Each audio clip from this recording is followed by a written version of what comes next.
ملتا ہے کہ جناب موسیٰ توریت لینے کے لیے کتنے دن کے لیے گئے تھے؟ 40 دن کے لیے. 30 دن کے لیے بلایا گیا تھا, اللہ نے 4 دن 40 10 دن اور اس کے اندر ایڈ کیے, اضافہ کیے, تو 40 دن ہو گئے. اب جب 40 دن کے لیے جناب موسیٰ توریت لینے کے لیے کوہ طور پر گئے ہیں تو وہاں پر پیچھے قوم کا کیا حال ہوا آپ جانتے ہیں کہ 70,000 ماننے والے تھے جناب موسیٰ کے, سارے کے سارے گوشالہ پرست ہو گئے اور سامرین نے جو گوشالہ بچڑا بنایا تھا سب اس کی جو ہے بت پرستی کرنے لگے. اسلام سے نکل کر, دین موسیٰ سے نکل کر انہوں نے پھر سے بت کے سامنے اپنے سر کو پیشانیوں کو جو ہے نکال دیا.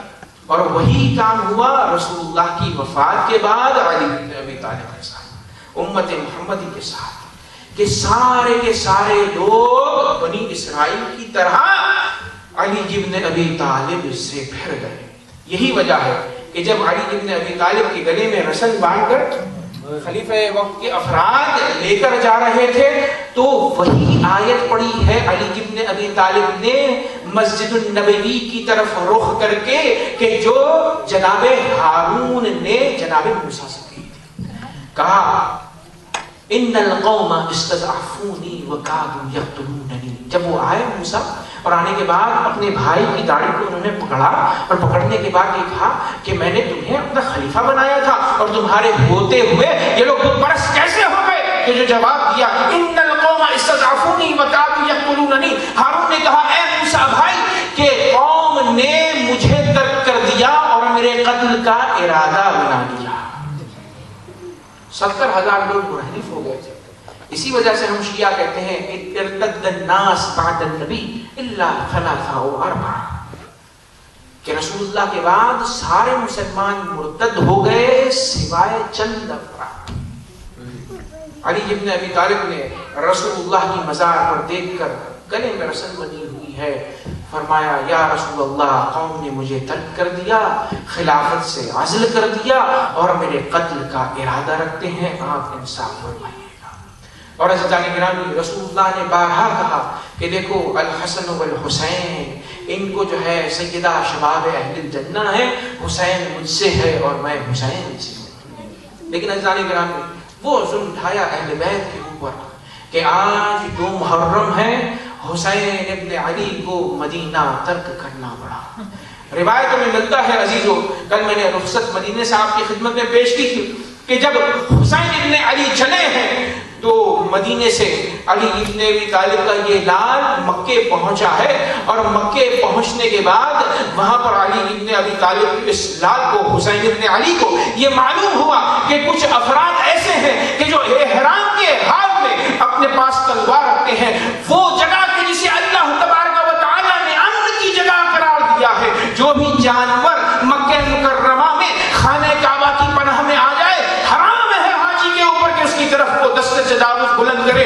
لیکن امام وقت حسین بن علی کی مظلومیت دیکھیے کہ خانہ کعبہ کے اطراف میں ظالم وقت خلیفہ یزید ملعون نے ایسے افراد کو بھیج دیا تھا کہ جو حسین کے قتل کے در پہ تھے. عزیزان گرامی خانہ کعبہ عظمت اہل بیت کو بتلاتا ہے, اہل بیت کے اطہار نے بھی عظمت کعبہ کو محفوظ رکھا. حسین نے جب یہ دیکھا کہ قتل کے در پہ ہیں تو حج کو عمرے سے بدلا اور اس کے بعد وہاں سے نکل کر عراق کی طرف چل پڑتے ہیں. اپنے قاصد مسلم ابن عقیل کو بھیجا. عزیزان گرامی مسلم ابن عقیل کوفے میں پہنچے. جیسے جیسے حسین کا سفر بڑھتا گیا اور مقام ثعلبیہ پر پہنچتے ہیں تو ایک قاصد آتا ہے اور آنے کے بعد امام سے کہتا ہے کہ مولا بڑی عجیب خبر لے کر آیا ہوں, لوگوں کے سامنے یہ خبر سنائی جائے یا تنہائی میں سنائی جائے. امام نے کہا میرے اصحاب سے مجھے کوئی راز و رموز چھپاتا نہیں ہوں, ان کے سامنے تم بات کرو. تو انہوں نے کہا جناب مسلم ابن عقیل اور جناب ہانی ابن عروہ دونوں کے دونوں شہید کر دیے گئے. جیسے ہی امام حسین نے یہ سنا تو کہا انا للہ و انا الیہ راجعون رضا بقضائہ و تسلیما لامرہ. عزیزان گرامی جیسے ہی انا للہ کلمہ استرجاع کو سنا تو ایک مرتبہ زینب اولیاء مقام آئی. کہا بھائی کیا وجہ ہے؟ تو کہا مسلم مارے گئے, مسلم کی ننھی سی بچی ہے جس کا نام حمیدہ ہے. ایک مرتبہ کہا اے حسین نے کہ حمیدہ کو بلایا جائے. حمیدہ جب آئی تو ایک مرتبہ حسین نے حمیدہ کو جناب مسلم کی ننھی سی بچی کو اپنے زانوں کے اوپر بٹھایا اور احترام کے ساتھ نوازش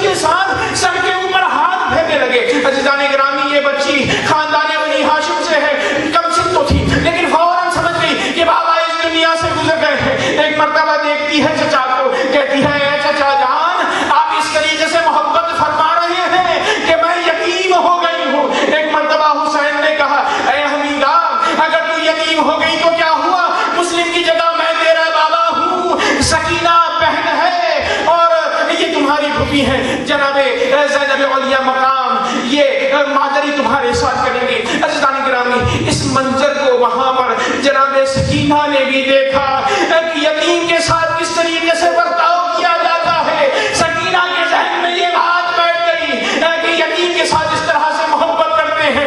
عزیزان گرامی لیکن کیا ہوا, عصر عاشور جب نمودار ہوئی, حسین کا سر کے نیزے پر بلند ہوا تو سکینہ انتظار کر رہی تھی کہ آئے کوئی آئے گا مجھے اپنے زانو پر بٹھلائے گا, دستے شفقت میرے سر کے اوپر پھیرے گا.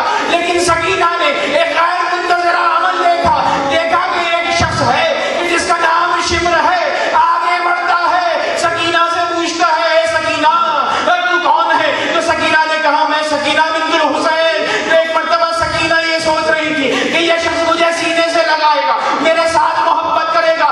ایک مرتبہ تازیانے کو شمر نے اٹھایا, ایسا تازیانہ سکینہ کے مارا کہ سکینہ کے منہ کے بل زمین کربلا پر گر گئی, گوشواروں کو چھینا گیا. عزیزوں جیسے ہی گوشوارے چھنے, ہو سکتا ہے سکینہ نے حسین کا رخ کیا ہوگا, اے بابا آپ نے تو کہا تھا کہ یتیموں کے ساتھ کس طرح رفتار کرتے ہیں, لیکن یہ طور طریقہ بابا کیسا ہے کہ میرے گوشوارے چھینے گئے, مجھے تماچے مارے جا رہے ہیں. یہی وجہ ہے شاید عزیزوں کہ کربلا میں جناب سکینہ نے صبح سے شام تک مصائب کو دیکھا تھا. اسی وجہ سے ہو سکتا ہے کہ سکینہ کو پتا چل گیا تھا کہ حسین کی شہادت کے بعد مجھ پر مظالم ہوں گے. شاید یہی وجہ ہے کہ جب حسین جا رہے تھے تو ایک مرتبہ بڑا عجیب عمل اس سکینہ بچی نے انجام دیا. کہا اے بابا خدا کے واسطے میں ہاتھ جوڑتی ہوں, مجھے پتا ہے ظالم کیا کریں گے, آپ گھوڑے سے اتر آئیے اور اس طرح سے میرے ساتھ رویہ اختیار کیجیے کہ جس طرح یتیموں کو تسلی دی جاتی ہے. ایک مرتبہ حسین پشتے برس سے اترنے کے بعد کہا اے سکینہ گریہ نہ کرو, تمہارے گریے سے میرا سکون اور چین ختم ہو جاتا. اجرکم علی اللہ. عزیزان گرامی امام حسین علیہ السلام کا قافلہ ثعلبیہ سے آگے بڑھتا ہے. روایتوں میں ملتا ہے کہ قافلہ منازل کو طے کرتے ہوئے ایک منزل پر پہنچا کہ جہاں پر امام حسین علیہ السلام کا گھوڑا آگے نہیں بڑھتا ہے. امام نے روایتوں میں ملتا ہے کہ گھوڑے کو کافی کوشش کی کہ اے اس میں وفادار آگے بڑھ جا, گھوڑا آگے نہیں بڑھتا ہے. روایت میں یہ ملتا ہے کہ امام حسین نے 7 گھوڑوں کو بدلا تاکہ شاید ہو سکتا ہے کوئی گھوڑا آگے چلا جائے, لیکن دیکھا گھوڑا آگے نہیں بڑھتا ہے. تو امام نے فرمایا لوگوں کو بلاؤ, یہاں کے رہنے والے کون ہیں وہ آئے. جب وہ آئے تو امام نے ایک مرتبہ کہا کہ ذرا بتانا اس زمین کا نام کیا ہے. کہا اس زمین کا نام کیا ہے یہ بتلانا.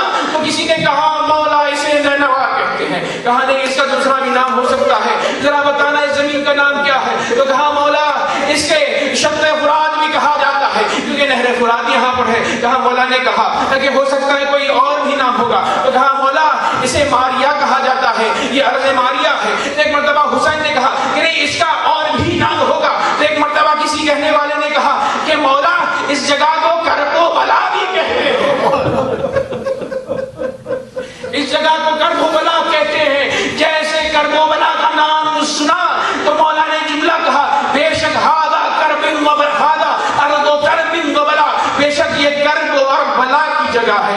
امام نے کہا یہیں پر قافلے کو روکا جائے, یہیں پر ہمارے سر قلم ہوں گے, یہیں پر ہمارے بدن پر گھوڑے دوڑائے جائیں گے. یہی وہ مقام ہے کہ جہاں پر بیویاں بے ممنوع چادر ہوں گی. عزیزان گرامی روایت میں ملتا ہے کہ وہاں پر قیام کیا گیا. جیسے ہی قیام ہوا تو فوراً نے امام نے اس جگہ کے مالکان کو بلایا. وہ جگہ قبیلے بنی اسد سے تعلق رکھتی تھی. جیسے ہی بلایا تو انہوں نے کہا مولا بتائیے کیا آپ ارادہ رکھتے ہیں. تو مولا نے فرمایا کہ میں اس زمین کو خریدنا چاہتا ہوں. امام علیہ السلام نے زمین کو خریدا اور خریدنے کے بعد فوراً واپس انہیں پیسہ بھی دیا اور واپس زمین بھی کر دی اور کہا یہ زمین تمہاری ہے, یہاں پر ہم 10 محرم کو شہید کیے جائیں. امام نے کہا کہ دیکھو ہم نے تم سے کچھ وصیتیں کرنی ہیں, ان وصیتوں کو یاد رکھنا. دیکھو 10 محرم کو ہم یہاں پر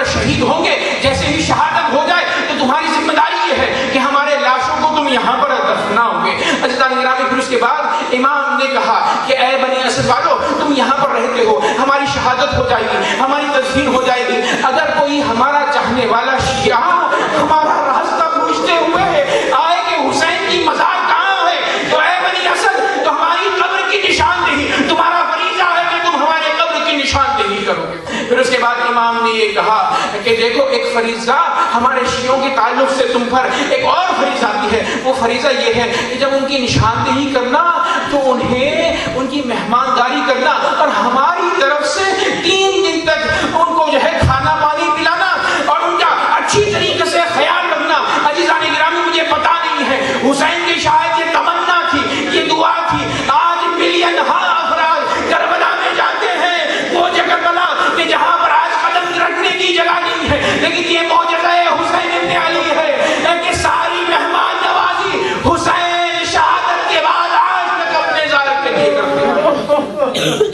عزیزان گرامی ایک مرتبہ جب بنی اسد کے مرد چلے گئے تو امام نے یہ فرمایا کہ اپنی عورتوں کو بھیج دینا. عورتیں روایت میں ملتا ہے وہ آتی ہیں. آنے کے بعد ایک مرتبہ امام نے کہا اچھا اگر عمریان وقت کے وجہ سے تمہارے شوہر ہمیں آ کر نہ دفنائے تو تم اپنی گھر سے نکل آنا تدفین کے قصد سے, تو تمہارے باہر نکلنے سے تمہارے شوہروں کو غیرت آ جائے گی تو وہ آ کر شاید ہمیں دفن کر دیں گے. اس کے بعد کہا کہ چلے جاؤ اور جانے کے بعد اپنے بچوں کو بھیج دو. بچے آئے بنی اسد کے. ایک مرتبہ حسین نے کہا اے بنی اسد کے بچوں اگر تمہارے ماں باپ نہ آئے اور ہمارا لاشا کربلا میں دھوپ میں پڑا رہے تو آنا, کھیلتے کھیلتے ہمیں آنا اور ہمارے لاشوں کے اوپر مٹی ڈال دینا تاکہ اس طریقے سے تدفین ہو جائے. عزیزو وصیت امام نے کر دی. 11 محرم آئی, روایتوں میں ملتا ہے کوئی نہ آیا تاکہ امام کے بدن کو جو ہے دفنائے. ایک مرتبہ بنی اسد نے بڑے ہی گھبراہٹ کے ساتھ رخ کیا مقتل کا. مقتل میں جیسے آتے ہیں تو عزیزان گرامی انسان کی شناخت ہوتی ہے اس کے چہرے کی وجہ سے. بنی اسد نے دیکھا سارے لاشیں پڑے ہوئے ہیں لیکن پتہ نہیں چلا انہیں کہ کس کا لاشا ہے.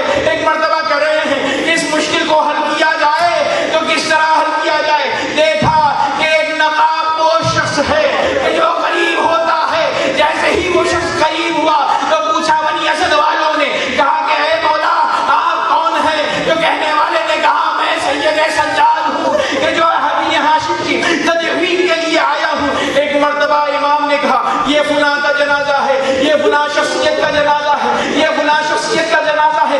سارے جسموں کو دفن کیا سید سجاد نے. لیکن عزیزان گرامی ایک موقع ایسا آتا ہے کہ سید سجاد نے بنی اسد کے مردوں سے کہا کہ ایک چادر لائی جائے, ایک حسیر لائی جائے. عزیزان گرامی بنی اسد نے کہا مولا حسیر کی کیا ضرورت ہے. ایک مرتبہ سید سجاد سے رہا نہیں گیا. ایک مرتبہ کہتے ہیں اے بنی اسد کیا تم نہیں دیکھتے یہ میرا بابا کا جنازہ پڑا ہوا ہے کہ جس کا بدن گھوڑوں کی ٹاپوں کی وجہ سے ٹکڑے ٹکڑے ہو گیا ہے. میں بابا کے بدن کو حسیر میں جمع کروں گا اور اس کے بعد انہیں دفناؤں گا. اللہ رحمۃ اللہ علی القوم الظالمین وسيعلم الذين ظلموا آل محمد